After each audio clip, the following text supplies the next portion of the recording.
মোক ফোন কৰিছে কোনোবাই যে আপোনাৰ কেৰেলিয়ান ৰেষ্টুৰেণ্টৰ লগত আপোনাৰ দোকানখনো জ্বলি আছে। আমি আহি গম পাইছোঁ যে একেবাৰে শেষ হৈ গ'ল আৰু বচাব কোনো ৰাস্তাই নাই। আমাৰ দুয়োখন দোকান কেৰেলিয়ান ৰেষ্টুৰেণ্ট আৰু আমাৰ কামালুদ্দিন পান শ্বপ দুয়োখন দোকান একেবাৰে জ্বলি চাৰখাৰ হৈ গ'ল।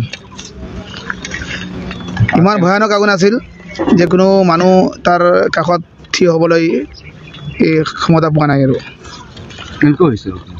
কেনেকৈ হৈছে এইটো গম পোৱা নাই আমি। কাৰেণ্টৰ পৰা হৈছে নে গেছৰ পৰা হৈছে না কিহৰ পৰা কোনে লগাইছে এইটো আমি এতিয়ালৈকে পোৱা নাই। আৰু কাৰণ আমি ঘৰটো 99% জ্বলাৰ পিছতে আহি গম পাইছোঁ। ৰাতি 5টাৰ পাছতে মোক ফোন কৰিছে, গম পালোঁ আৰু 5টাৰ আগতে কামটো হৈছে। আৰু মানুহে ফোন নম্বৰো পোৱা নাই আৰু ফোন কৰোৱাৰ পিছতে আমি আহোঁতে আৰু শেষ হৈ গ'ল। ফায়াৰ ব্ৰিগেড আহিছে কিন্তু বচাব পৰা নাই একো।